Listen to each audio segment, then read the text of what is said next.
And Dave is the author of Captain Set Sail. He is a former corporate leader turned leadership visionary who believes that in a world of constant change, true leadership isn't about control, but the deeply human art of navigation. And I probably also believe that's the art of human connection, right? Where we build relationships and have connections. So welcome to us, Dave. Thank you, Jess. It's an honor to be on Profound Professionals. What a great show, and the way you are helping the world move towards a better way of living and better way of leading. That's inspiring. Thank you for having me. Well, I appreciate that. So tell us a little bit about how you turned from this corporate space to leadership visionary, a little bit about your journey. That's a great question, Jess.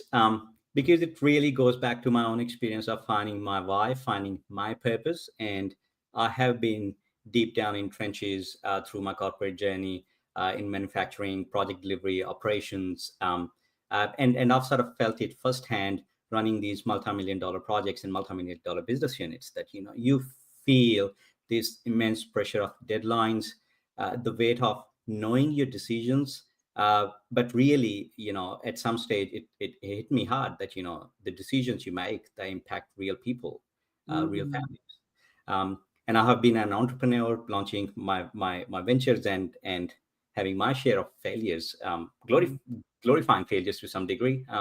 And, and I feel that, all those stumbles, all those moments in my time are sort of discovered through that no matter what industry you are, no matter what role you are in, um, if you break it down, leadership, it's all about constant change. It's all about dealing with people and humans and finding all this through my own journey. I've sort of discovered that now it's my purpose to talk about this leadership in helping clients. And as a consultant, we don't feel that it's one size fit all plan. It's all mhm, now we feel as a leadership navigator, my mission is to help leaders first of all connect with their own beacon that I talk about, in my mhm, book, but mostly that core unshakable values, that how you can define your true north, and once you have defined your true north, how you can translate your true north into your actual meaningful work. And from there, you start working on your wayfinder skills. It's mhm, your ability to scan horizon, scan how quickly world's changing around us, and embrace change not as a threat but more so as an opportunity, and cultivate that that that behavior in your organizations and in your mhm. teams. And lastly, awakening of your inner seafarer, a decisive leader. And by decisive, it doesn't mean that you have to have a strong face, a strong facade, but embracing your vulnerability, embracing your own things that you don't know, and embracing your weaknesses, and yet being capable of making those timely decisions even when you don't have all the information. And that's so much normal in today's world. And as a leader, I feel this is way of me helping other leaders walk through this messy world with real world experiences and navigate this unique voyage, that has strong connection with their purpose and deep sense of humanity and humility. Oh, I love that. So, are you just working and supporting people through the book, or are you also providing them one-on-one consulting, or are you doing group membership and trainings, or are you working with corporations inside their programs to help their teams and leadership there? How are you supporting people with this message? So, as part of this journey, while writing this book, we ended up deciding that how we are going to translate this work into real world. And I met one of my university cohorts at University of Illinois at Urbana-Champaign at Geese College of Business. She ended up moving to Australia for life circumstances, and as life happens to all us being humans. And she tapped me on the shoulder, and I was like, "This is the perfect timing, because what I've been talking about in the book, I need a vehicle to really touch human lives." And that means going and speaking with business leaders, and not just talking about in a theoretical sense, but really translating these concepts, these core concepts, into real world organizations. And now we are talking to a few organizations right now, and it's amazing when you meet these incredibly passionate people who are running these organizations. And when you talk about, but can you tell me, why did you start this business? None of them talk about, we started because we want to make money. Yes, money and all those things are important. They are the gas you need to get your car going, get your vehicle going as an organization. But they always have a different reason, always a profound, five layers down connected reason that will give us a sense of why they started what they started. And we are really helping them connect that part of their why to their organization, and in a practical world how they can achieve it. I love that. That's awesome. So, what's the best way to find you? I know you can be found on LinkedIn, but is there a website or a better place to find you? Yes, we call our company Purple Spark Advisory. It's purplesparkadvisory.com.au. I've got my own personal website as davechauhan.com. That's dave.chauhan.com.au. Yeah. Okay, awesome. How about giving everybody a good leadership tip? The biggest advice I can give is, often leaders feel they gotta have everything planned, they gotta have everything solved before they Mm, venture out. Um, but through my own experience, what I can tell is that leadership is not about knowing all the answers. You don't need to have a perfect plan drawn. In fact, you need to have a good enough plan, and good enough plan has certain elements. You gotta decide where you're going, what are the certain milestones, what are the timeline that you will head towards and work towards. But once you have enough information, walk out. The life's all about changes, mm, and you can't get to your new island without leaving your shore, which means you once you have this good enough plan, you get to set sail. And it applies in business world, it applies in personal world profoundly, in a deep sense. mhm. I love that. That's a great tip. All right. How about a nonprofit cause you care about? You out there watching, get typing and put in the comments all the causes that you care about, and hit that share button, because you know what? If we can spread some awareness about the amazing causes and nonprofits that are in the world, we can encourage or inspire someone to give time, treasure, or talent to them, or just know about them in case they personally need them, or they know someone in need of the support that that cause provides. So, Dave, what's a cause you love? First of all, Jeff, I love it. I have been to a few shows now, but nobody talks about this, and it's fantastic because often supporting shows and supporting causes comes generally with a sense of that, we're supporting because we got to do something. But I like it the way you presented that, it has to be part of your identity sometimes. Um, Mhm. and funny enough, last week I received my first badge of doing 50 blood donations from Red Cross across Australia. One of the Mhm. organizations I've been doing my fair share to support them. But then I started thinking about, when you asked me, it's this question now, and I can think about Cancer Council Australia. I've sort of supported them over the last few years. But one particular cause that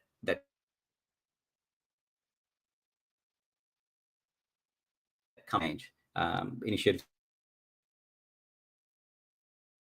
change is a global organization, but the one for almost 10 years. And through them, I have found myself mentors, and they work in the field of cultural, racial, and economic divide.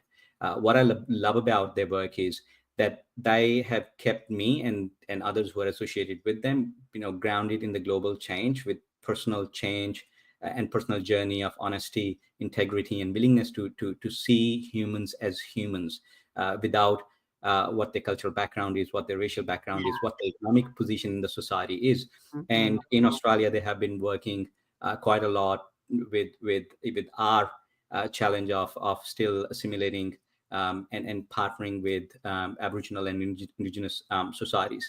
So I feel, Mhm. in a world that's so polarized, their Mhm. mission is basically fostering connection and and understanding humans, which has become more vital than ever. And that sort of it resonates with my own belief, For and my me sense of too. leadership as well. Well, me too. I can you repeat the name, because you blipped out for 1 second, but what's the name of that cause? It's called IOFC, Initiatives of Change. Initiative to change. I love that. And you know why? Because I've been saying for years, we're all earthlings, right? So it doesn't matter what our, what our faith is, how we feel spiritually, who we choose to spend our lives with, or what our love is, or where we come from, or what our color is, or what language we speak, or where on the map and the planet Earth we come from. We're all earthlings. And so we should all love and support one another for the success of our planet and our globe and fellow Earthlings, Absolutely. And Absolutely. I'm even open to any nice aliens that want to fly into a spaceship our way, as long as they're nice to us. And one day I think we'll have to face them. And if that happens, we'll have to face them as humans. And I think As at a that point, planet. yes, Yeah. yes. We have a lot better a chance together, and we also have to be careful because robots still might take over the world with AI, right? So we have to unite as humans. That's right. I think we have to tap into our deep humanness now. Yes, That's I right, agree. more than ever. I love that. That's wonderful. Okay, so how about I'm a book fanatic. I'm a bookaholic. They're all behind me. You can see. So, a book. If you're out there and you're listening, and we're so glad you are, thank you for joining our show. Type in the comments and put the book you've written, or maybe a book that inspired you with your personal life or your business. We want you to get typing. So, Dave, we're going to talk about your book in a minute, but tell us a book that inspired your personal life or helped you grow your business outside of yours. Look, I've over the the years, and especially in last decade and a half, I have become books fanatic, and I sometimes feel for $20, $30 or whatever you pay to get a book or acquire a book, is the best thing you can get, because you can get deep with the author at your own will, at your own time, and you can almost have a deep conversation with their thoughts and their best thoughts. So thinking about this question, I think the one that comes to my mind is Man's Search of Meaning by Viktor Frankl. Mm, Um, and it's a profound, deep human book, because Frankl, who was a Holocaust survivor, he discovered through his own journey that, people can endure unimaginable suffering, like, mm, things that you can't imagine. You yourself can endure through it once you find your sense of purpose, that why you're living and why you're here for. And that idea is deeply human to me, because it sort of reinforced my own belief. It structured, and it shaped my own leadership belief, that leadership is not about profits and metrics. It's about instilling that sense of purpose and connecting people, connecting your teams, connecting people who care about you, and people who who rely on you to with something bigger than ourselves, something bigger than themselves. And I think it gave me a language and conviction to instinctively feel that we all have leadership as a responsibility. It's not the position, it's not the title. Um, it's us feeling leadership in those moments in time when it can impact someone's life, and how you can make that happen, and how it can give you ability to take this joint responsibility, is when you are connected to your own purpose. And that the book says it all. I still read it whenever I can, sometimes just flick through pages and read a page or a chapter when I can. I have such a hard time facing anything. I've heard about that book before, and I haven't been able to bring myself to read it yet because I can't even watch the movies, about. I mean, I have watched some movies about the topic, but um, it's just so. And I live in DC, and they have a museum, and I just I guess my heart is so sensitive that I feel so much weight of the pain that I almost feel like it pulls me to my knees. I can't stand. It's so hard. And I just feel such compassion for the awful things that occurred there. And back to being earthlings, man, that's something I have never been able to wrap my mind around, is anyone being unkind to anyone for the sake of unkindness. My husband thinks I'm a big baby, but I can't even watch like if there's a torture scene on TV or something, like I cover my eyes. I'm like, no, I can't look. I can't. I don't want to watch this because it's just too. I just don't want any human being to ever have harm. So And yet, um, your purpose can give you enough power to get through this. A few years ago, I can't remember how long, we went to Sydney's Holocaust Museum, and mm, what they've done is they have these life-size screens now, mm, where they have essentially, because a lot of that generation is now, it's end of their life. Like we coming to the mm, point where we will lose this generation. So what this particular museum has been doing is they have this project where they're taking these humans and their experiences, who have felt this pain, have gone through this suffering, into life-size videos. mm, And they have given them some AI sort of database about their answers, and you can ask questions. You can have real life conversation with a Holocaust survivor, uh, sitting in the room, and it's profoundly life altering experience, because you are having, and I know, it's not having a conversation with the real person, but to some degree it's surreal to ask a question and say, can you tell me that about the day when you got caught into this, and they will yeah. explain vividly, and it will hit you hard.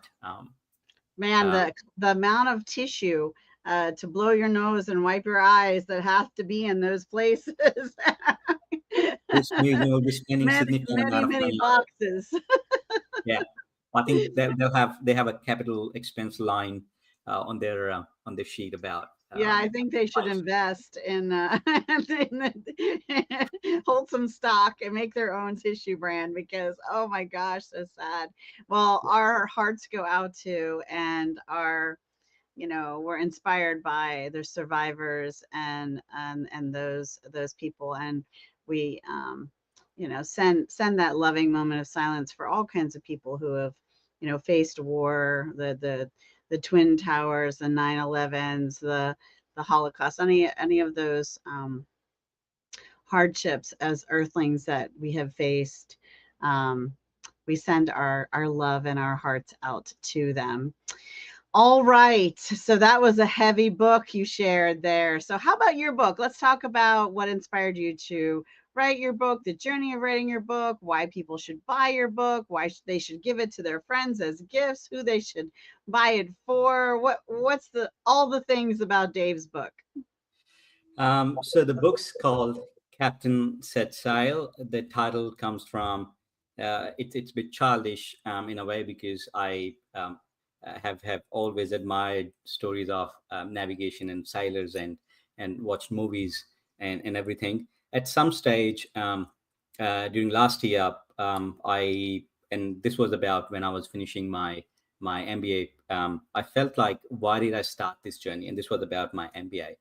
There's a story behind there too, because about 2 or 3 years ago now, I was approached for a position of CEO at Bendigo Food Share. They're a local food charity, and to going through the interview process, I had this moment where I felt that there is a deep amount of pressure and responsibility with this job. And this was almost about 2 years or three, oh sorry, 2 months and 3 months into interviewing process, and this wasn't for me to look at the numbers and how many people were relying. This was something deeper, and I felt it that I think I need to go and invest in my own journey of studying, because if I'm saying responsibility or yes to responsibilities like these, I have to understand what's the human implication of work I'm doing. Mm, Um, and that's when I felt this wasn't the first time. It had happened throughout my career, throughout my upbringing, where I have felt this immense pressure, um, where you go 5 layers down and you understand, wait a minute, where is the actual human impact of this work that you're doing? So fast forward, I ended up joining Illinois MBA program, fantastic program. And the reason I joined this was because they kept on flashing this business on purpose. And I'm talking about this public Ivy League university who's at top of their game. and they teach what a masterclass MBA program will teach. But then they say, yes, but your purpose. It's all Mhm. about purpose. And towards the end of my MBA journey, I felt, okay, why did I start this journey? And there were chatters about organizational restructure, and to me, it felt like a perfect timing. And with a bit of help and encouragement from my wife, we sat down, we cried a little bit, and we said, okay, if I have to do this, I have to first of all let my safety go off, and that was me quitting my job in corporate world. um, and then I started writing this stuff. I'm not an author type. I don't see myself as an author or somebody who would ever write a book and who even knew how to write a book. um, so towards end of in November and starting December, I started documenting all this stuff, going back to on my own experiences. And I have this good habit of journaling. So reflecting back, this happened when I was having this conversation with this staff member, or this experience when I was having this conversation with this project or this client. And it all sort of started coming back to me. And towards mid-January, my wife goes back to her job. And a week later, she comes back and she's like, Dave, I'm getting a little concerned about you, because I leave you at 7 in the morning, and then I come back 6 or 7 in the evening, and you're sitting at the same spot. The house is exactly the same, as if nothing has moved. Should I be concerned about you? Uh, and honestly, at this stage, I wasn't writing anything that would be called a book, even by a distance or by a mile. But I had this moment when I felt, I think I might have written a book. And she I could see her concern with her head in her hands, and she's like, Dave, I'm concerned about you, with that statement that you might have written a book. Either you have or either you haven't. There is nothing might there. And I said, no, I haven't written a book. I mean, I've been writing this stuff, and it feels like there is a common pattern. There's a common story. There is stuff that I want to say and I want to talk about, and it's starting to make sense. Would you please read this book? And similar to the US's 4th of July, we have Australia Day, 26th of January. It's summer here, and it's bright summer morning.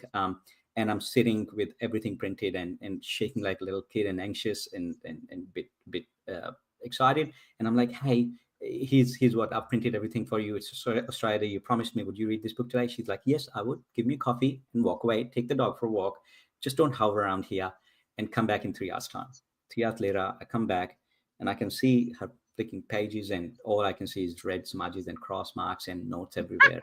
Uh, for the first, and like I sat down, and as it sinks, the feeling, I'm like, this is not going to be pretty. She's not, she helped me to walk away from what was my safe position, and she encouraged me. Here's where she's not going to give me on a silver platter. She's going to give it to me straight. And she did. She was like, because I love you, if and just because I have courage to persevere and sort of get through these for 7 pages. But by the way, these 7 pages, they are crime on literature. Don't show it to anyone. Take them away, burn them, whatever you want to do. And it makes sense, because I did not start because I was writing book. I was just dealing with my own emotional thoughts and just processing what I was feeling. Um, and she said, but somehow if I can get to like 8th or 9th page, uh, there is a story to tell. There is something deep that will help the society, and you are saying something really um, loud here. And what I'll tell you is, I think you should work on it. It's going to be so much hard work, but my advice will be keep working on it. And I think that moment was the one that sort of hinged me, and I was like, okay, if she says, I'm going to believe, and I'm going to continue working on it. And from that point, we started reaching out to amazing, people, and my editor Michael from New York, and designer Jennifer from Canada, and sort of we started coming together as a team, and we started An pitching these ideas. international team. Yes, so much better team, because I was thinking maybe 10,000 words a book, and somebody said 10,000 words, might it's a manual. At the best, it's a coffee table book. It's not a book. And then they helped me shape these ideas. It's almost 70,000 words book now. It's a real book. We received first proof copies earlier this week, Very and exciting. it's all becoming real. And now we have a PR team, publicist team. Everyone's excited about it because the ideas are real. No matter what you do, no matter you are a mom, you're a dad, no matter you are a brother, no matter you're running a small community organization, the ideas in the book basically connect you to deep human sense of what it means to be a leader, and how you can connect with your team, and how you can achieve amazing results by just tapping into your humanness. And by all means, like I said, I've done my MBA, I've done fair share of my corporate life. By no means I'm saying um, all of the skills are not relevant to be a leader. I'm not saying that to be a leader you gotta know your game, you gotta know your technical skills, you gotta learn your soft skills, and it's a huge process. But like an onion, when you peel all the layers of the onion, at the Mhm. core of it, it's literally the three things. Number one, how connected you are with your purpose. And that means that, sort of by extension, your organization, your team. Number two, how ready are you to deal with things that are constantly changing? It's not about a perfect plan. It's not about having a fixed map and saying step one, step two, step three. It's about how you know your game, but at the same time, how you can constantly see things changing that are at the horizon and you can see it before anybody. And the third thing is being a decisive, courageous leader. You can have an amazing vision, you can have an amazing master plan for that sake. But if you can't translate that into action when you need it, it's no good. It's as good as not having one, or any. So that's what book is about. And yeah, we have a launch coming in about 4 weeks time, and teams working on it right now. And I can't be more excited to share my ideas with the world. And I'm confident that all of these ideas will resonate with people, because in the end we are humans, Mhm. and leadership is such an essential human part of who we are. Absolutely. So where would they find the book, Dave? Book will be available of all platforms, Amazon. If you hear Audible through Amazon, Mhm. Kindle, hopefully book will be available in your local store. So yes, wherever you find your books, So everywhere. Captain Set Sail. It's a great leadership book for you to get your hands on. Thank you for putting that out into the world, Dave, and following your passion and your purpose.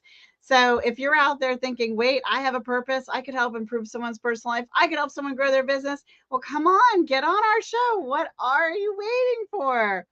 It has been great to have you on the show today, Dave, and I hope you've enjoyed it. It has been great, Jess. I think for me, coming to this show, it's often like you have to prepare, you have to think about what you'll say and share, because you got to respect your audience. But for me, it feels like it's just a fun conversation I'm having. I think I've laughed a lot. Yeah. Yeah, this is very good. So, before we say goodbye, and before we close out today, I would love for you to share a final thought, a piece of information or inspiration as we go. Final thought that I can leave your audience with is being a navigator. Um, like I said in the book, the title comes out as Captain Set Sail. What this world is, as if we are, as collective human society, we are sailing um, on this massive ship, Mhm. and we have to look after each other. That means caring for people in your family, caring for people who work for you, caring for your friends. And when you start connecting with everything and all your surroundings, you will find a common element of care that will come towards you. And once you're connected to that care and love, um, it's fascinating how amazing your work life becomes, how amazing you start enjoying your work. You spend uh, more than half your day when you're awake with your workmates. Might Mhm. as well connect with them at a deeper human level, and cherish and enjoy the time. And once you start really start enjoying what you're doing, and once you start finding fun in there, life is basically all fun. I think the concept of work life balance is overrated. And not that I'm not in favor of set working times and all that. All of that needs to happen. But if you enjoy what you do, if you enjoy your work with whom you do and share this time and work with, it's all fun. Mhm. I love that. So, enjoy what you do and the people you do it with. That's the message I hear from Dave today. I'm your host, Jessica Koch. This has been another Profound Professionals. And until next time, everyone, be kind to yourself out there and be kind to each other. Bye, everybody. Thank you. Bye.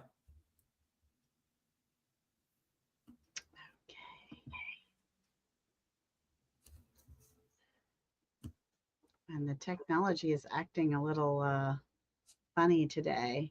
So I may have to edit the end because I've tried to end the stream. Let's see if it closes.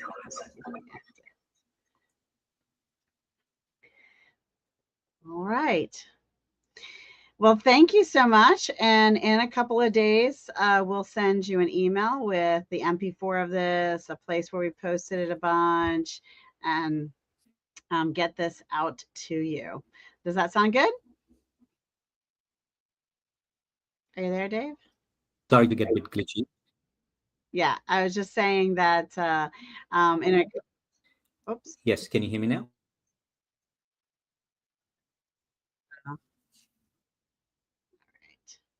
So I've got to do a little bit of an edit on our. My internet's getting a tiny bit glitchy. Let me switch. Yeah, that's okay. In a couple of days, we'll send you an email and get everything to you. Does that sound good? Sounds good. Thank you. I really enjoyed it. I don't know from how it was from your end, but Oh, it's good. Very good. You did a good job. I have an easy flow of shows so that just about anyone, even if it's their first time, can usually get through my show pretty well and successfully. So it's great. Like I said, I genuinely found that question about nonprofit encouraging. We were having this conversation yesterday, and I'm talking to um, this business leader. I think she's probably 3 decades in her corporate life, and she was telling me about it. And she said, through her research, she's finding that why the whole concept of donation is so wrong. Because donations is that you can share something and get something in return, and that's generally tax benefits or mm-hmm. or an image or facade that you get, that you're supporting a cause. But Mm-hmm. real action happens when you are actually helping them do what they do or what they're doing. Mm-hmm. So yeah, I genuinely enjoyed it. Well, thank you. And like I said, our team will get you some information with the posts and the MP4 and the custom article and the places we're posting it and everything to you probably sometime next week. Okay? Sounds good. You enjoy your weekend Oh, and Friday first. yeah. And I'll text you in LinkedIn the email addresses to look for and add to your email address book to make sure, because I think my team sends an email from profoundglobalimpact@gmail.com. So you just got to make sure you add the email addresses I'll give you to your email address book so that it doesn't go to spam. Sounds good. Because it has a lot of links and attachments and things in it. And so email says, oh, that looks like spam to us, so we've got to get our guests to white label everything. So Will do. I will. all right, have a great night. You too. Thanks, Jess. Take care. Bye. Okay, bye.